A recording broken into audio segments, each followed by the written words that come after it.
పెళ్ళి ఎవ్వడు ఆలోచించి చేసుకోడు. ఒక వయసు వచ్చింది, చేసేసుకుందాం. సెటిల్ అయిపోయాం, చేసేసుకుందాం. లైసెన్స్డ్ శృంగారం కావాలి, చేసేసుకుందాం.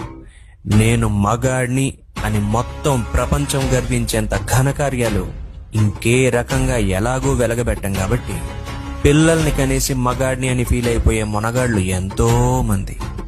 కానీ పిల్లల్ని పెంచలేక, పెళ్ళాం పోరు పడలేక, మొగుడి మగతనం భరించలేక, బాధ్యతల బరువు మోయలేక బ్రతుకు భారం అయిపోయిందిరా బాబోయ్ అని బయటికి చెప్పకుండా ఒంటరిగా హాయిగా బ్రతుకుతున్న వారిని చూసి ఓర్వలేక వాళ్ళని కూడా ఈ పెళ్లి అనే ఊబిలోకి లాగి దేనికోసమో చేసుకున్న దగ్గర నుండి దీనికోసమా చేసుకునే స్థాయికి తీసుకురావడంలో ఎవరికి వారు చాలా బిజీగా ఉంటారు.